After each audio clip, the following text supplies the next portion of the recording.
आडवाणी की जब बात आती है तो ये शिखर पुरुष माने जाते हैं भाजपा के, भारतीय जनता पार्टी के।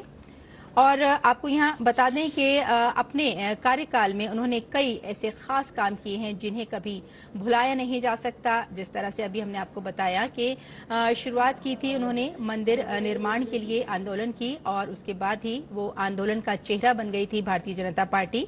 और साथ ही लाल कृष्ण आडवाणी की जब बात आती है तो उन्होंने राम रथ यात्रा और इसी खबर पर हमारे साथ हमारे संवाददाता शैलेंद्र मिश्र जुड़ चुके हैं। शैलेंद्र से बात करते हैं।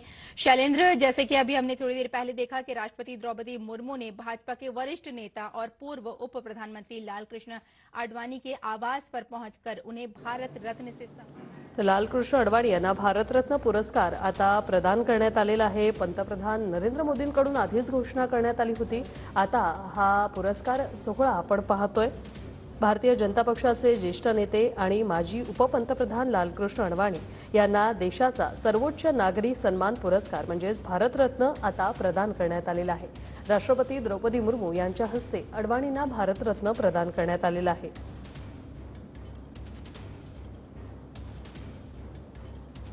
3 फेब्रुवारीला पंतप्रधान नरेंद्र मोदी यांनी याची घोषणा केली होती आणि आज अडवाणींना भारतरत्न पुरस्कार प्रदान करण्यात आलेला आहे।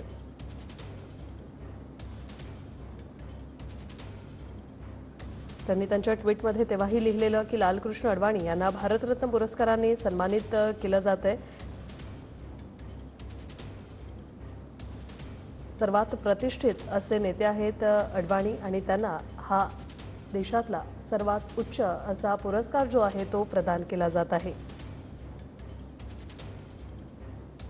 केंद्रीय गृहमंत्री आणि माहिती प्रसारण मंत्री म्हणून काम करत असताना त्यांनी स्वतःची एक वेगळी ओळखही निर्माण केली होती आणि त्यांनी जे संसदेत मुद्दे उपस्थित ते करायचे त्यांची भाषणं ही सर्वांसाठीच नेहमीच दिशादर्शक अशी ठरलेली असायची आणि आज लालकृष्ण अडवाणी यांना भारतरत्न पुरस्कार प्रदान केला जातोय।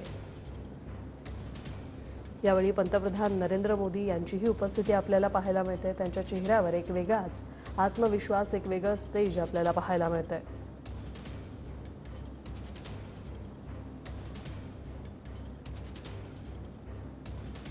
लालकृष्ण अडवाणी यांनी त्यांच्या उमेदीच्या काळात प्रचंड मोठी चळवळही उभारली होती। त्यांचं एक मोठं योगदान राजकीय क्षेत्रामध्ये आहे, त्याचप्रमाणे सामाजिक क्षेत्रामध्ये देखील आहे।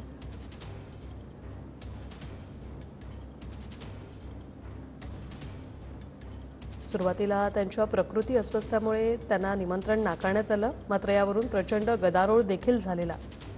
अखेर राष्ट्रीय स्वयंसेवक संघाचे पदाधिकारी कृष्णगोपाल रामलाल आणि विहिपचे आलोक कुमार यांनी लालकृष्ण अडवाणी यांच्या घरी जाऊन प्राणप्रतिष्ठा सोहळ्यासाठी त्यांना आमंत्रित केलं।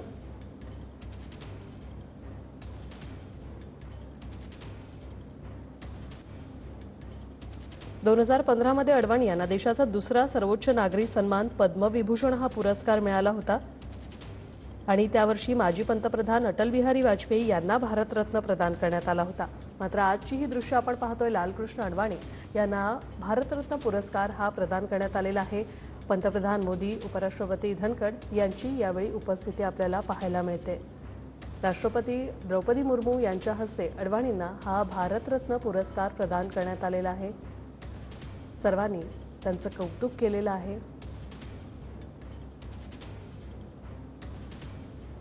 भारतीय जनता पक्षाचे ज्येष्ठ नेते आहेत आणि माजी उपपंतप्रधान लालकृष्ण अडवाणी यांना देशाचा हा सर्वोच्च नागरी सन्मान पुरस्कार भारतरत्न प्रदान करण्यात आलेला आहे।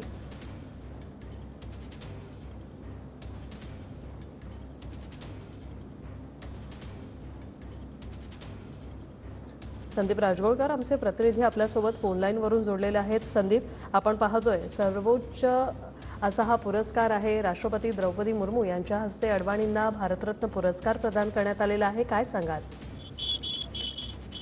अगदी बरोबर आहे विषारी। पंतप्रधान नरेंद्र मोदी यांच्यासह भाजपचे जे वरिष्ठ नेते आहेत ते सगळे नेते उपस्थित आहेत आणि अडवाणी यांच्या घरी ते पोहोचलेले आहेत। भारतरत्न पुरस्काराची जी घोषणा आहे ती यापूर्वीच झालेली होती आणि आज तो खरं तर पुरस्कार दिला जातोय आणि महत्त्वाचं हेच आहे की सर्वोच्च पुरस्कार समजला जातो भारतरत्न। त्याप्रमाणे भाजपनं किंवा केंद्र सरकारनं जी घोषणा केलेली होती त्याप्रमाणे हा त्यांना पुरस्कार दिला जातोय.